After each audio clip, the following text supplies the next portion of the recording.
자살도 몇 번 시도를 하려고 그랬었는데 보험도 이제 몇 개 늘어났었고 이게 보험 내가 어차피 내가 뭐 살 마음이 없어졌고 의욕도 없어졌는데 내가 마무리하면은 그 돈 가지고 우리 가정이라 좀 편할 수 있겠다는 생각까지 가게 되더라고요. 그럴 때 아들에게 나쁜 일이 연달아 생기면서 뭔가 좀 전환이 되셨나 봐요. 참 미안한 게 저희도 이제 그 동건이가 그때 중학교 1학년 때인데 애가 좀 순하거든요. 공부는 좀 못해서 그렇지 순하고 뭐 남은 해코지하고 그럴 애가 아닌데 제가 이제 한참 죽고 싶고 의욕 없을 때 동건이가 갑자기 이제 그때부터 사고를 치기 시작하더라고요. 어느 날 제가 너무 힘들어서 사무실에 앉아 있는데 선생님한테 전화가 왔어요. 담임선생님한테 전화가 왔어요. 선생님, 동건이가 아기를 피해서 학교에 나와야 된다고. 그 맞은 친구가 그 장애인 아드님이더라고요. 그러니까 정상적인 그 분이 아니라 또 장애인이잖아요. 그러니까 더 마음이 아픈 거예요. 그러니까 선생님도 입장도 곤란하시고 그래서 내가 그 친구가 오길래 뭐 무조건 빌었죠. 잘못했다 빌고 그런데 선생님이 알아서 하겠다고 그래서 이제 그렇게 돌려보내고 제가 또 근데 또 있다가 며칠 있다가 또 동건이가 사고를 치는 거예요. 그러니까 저녁 한 9시 되면 제가 혼자서 죽고 싶어서 막 앉아 있는데 9시 되니까 보통 늦게는 애들이 안 들어오거든. 일찍 들어오거든. 학원 가다가 다 오는데 너무 늦다 그래가 전화를 했더니 전화를 안 받더라고. 근데 한 번 더 했더니 동건이가 봤더니 동건아 빨리 들어와야지 그랬더니 아빠 지금 나 못 들어가요 그러더라고요. 그러니 누가 어른이 전화를 받더라고요. 근데 그 우리 옆에 아파트 경비하는 그 보안 시스템 직원들이더라고요. 그래서 동건이가 남의 집 자전거를 훔쳐서 그 때문에 좀 나와 주셔야 되겠다고. 올라가니까 앞에 나와 계시더라고요. 그분이 나오셔가지고 동건이 아버님이세요 그러시더라고요. 그렇다 그랬더니 다름이 아니라 내가 퇴근을 해서 운동하려고 집 앞에 세우던 자전거를 타려고 그랬는데 없어져서 그래서 내가 CCTV를 확인해서 여기 와서 해보니까 동건이하고 동건이 친구가 자기 자전거를 타고 놀다가 옆동에다가 세우던 걸 확인했다는 그러니까 훔칠 의도는 없었다는 거죠. 훔칠 의도는 없었는데 그래서 내가 그만둘까 하고 이렇게 나오고 있는데 앞에 동건이하고 그는 친구가 이거 오더래 그랬어요. 안 되겠다 싶어가지고 이제 불러가지고 지금 이렇게 해서 그래서 갔더니 참 고맙네. 네, 그래서 안에 들어가서 내가 혼내길 테니까 아버님 어머님 옆에 서만 계시라고 그래서 들어갔더니 동건이 친구는 무릎 꿇고 있고 그래서 막 혼내키시더라고요. 그래서 저도 정말 자식된 키우는 입장에서 무릎 꿇었죠. 같이.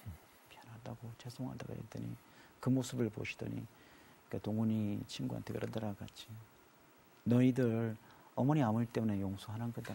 너희들 이렇게 정말 어머니 아버지를 바라보고 이런 일 없도록 해라. 그렇게 용서를 해주시더라고요. 그래서 얼마나 감사하든지. 아유, 잘 넘어가네. 예. 그리고 또는 또 있어요? 예, 또 3번 우리 앞에. 그러니까 15일 동안에 그 일이 일어난 거예요. 15일 동안에. 가만히 곰곰이하면서 생각을 해봤거든요.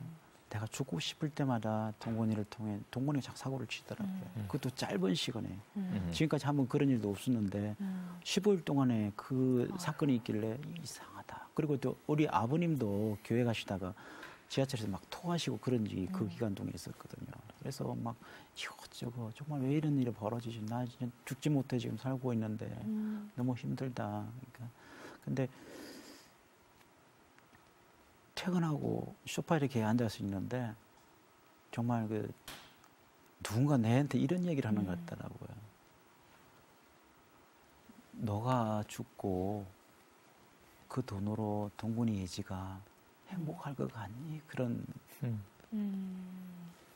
누가 묻는 것 같더라고요. 그 돈 가지고 너네 와이프나 형제들이 춤추겠니? 그러면서 그 마음을 주시면서 그래 내가 교도관인데 가정 부모님 없어 들어온 사람들이 많거든요. 그 사람들 애들 소년수들 이야기 들어보면은 소원이 있대요. 뭐 그러면 엄마 아빠하고 같이 한 집에서 크고 돈 없어도 괜찮으니까 그냥 사랑만 느끼고 잘할 수 있는 그 마음을 달라고 그 얘기를 하더라고요.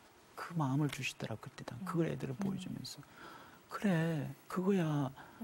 내가 아무리 돈만 응강물 동원이한테 물려준다 그래도 걔네들이 아빠가 없었을 때 그거 어떡할까. 그 마음을 주시더라. 그래서 이건 아니다 생각이 들더라고요. 그러니까 그 마지막 내가 죽을 그 무렵까지도 나쁜 영이 돈 가지고 자꾸 유혹을 했던 거예요. 야, 너 돈 죽으면은 너 잘 살 수 있어. 너 죽고 나면은 자식들, 형제들 잘 살 수 있어. 그건 아니라고 말씀하시는 것 같더라고요.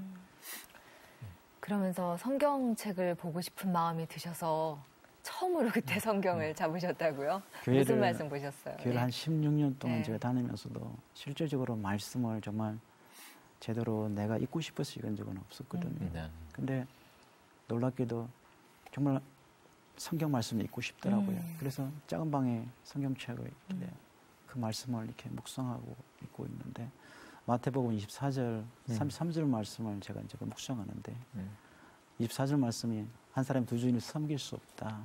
오기를 미워하거나 사랑하거나 오기를 중히 여기나 경히 여기나 너희들은 하나님과 재물을 이렇게 많이 섬길 수 없다고 말씀이더라고요. 근데 제가 그렇게 살아왔더라고요. 교회 나가면서도 몸만 가서 내가 복 비는 것밖에 더 없더라고요. 그냥 교회 가면 잘 되고 한다니까 또 집사람이 또 그 교회 나가니까 그런 의미에서 제가 가고 그랬었거든요. 가서 내 것만 달라고 기도를 했더라고요. 그 기도를 생각하니까 정말 너무 가슴이 아프더라고요. 그러고 난 다음에 그 쭉 묵상하시는데 묵상하는데 33장 말씀을 주시더라고요. 그러면서 너희는 그의 나라 그 이름을 듣고 그러면 너희들은 모든 것을 너에게 더할 것이라. 그래 이거라. 우리 하나님 약속. 그때부터 말씀이 이제 믿기 시작하는 거예요. 하나님 말씀이 성경 말씀이 100% 믿기기 시작. 그게 놀랍더라고요. 꿀같이 달다 그러지 않습니까? 저는 이해를 못했거든요. 교회를 나가서도 뭐 꿀은 꿀이야. 꿀 먹으면 되지. 뭐 말씀. 그런데 정말 꿀 같더라고요. 목사님이 잘 아실 겁니다. 근데 정말 꿀같이. 그러니까 그 말씀을 붙들고 제가 한 달 동안 있잖아요. 그러니까 밤새 가면서 읽은 적도 있고 놀랍더라고요. 그때부터 제가 그냥 직장은 출근하더라도 있잖아요. 멀쩡해요. 오히려 정신을 뚜렷해지고. 밤새워 말씀을 읽고. 읽어도 정신이 뚜렷해지고 오히려 더. 그러니까 말씀이 막 그러니까 그 스펀지가 물을 빨아들이시 막 쭉쭉쭉쭉 그 느껴지더라고요. 그러니까 너무나 감사해요. 그 중에 그 한 달 중에 저희들 그 최동면 집사님의 저희들 직원 중에 한 분이 그 문서 사역을 하신 분이 계세요. 근데 어떻게 저를 갖다가 얘기를 들은지 모르지만은 그때 이제 간정집이라든가 하나님 말씀들을 실은 책들을 갖다가 저한테 이제 보내주기 시작하시더라고요.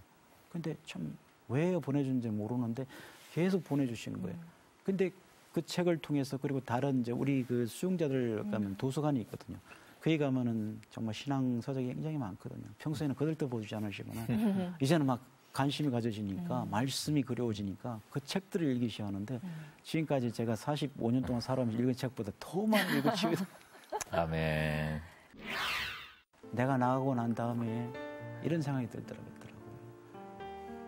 저 사람이 얼마나 힘들고 그랬으면 죽을까지 생각했는가. 하나님, 이제는 하나님 제가 그 사람의 천사가 되겠습니다.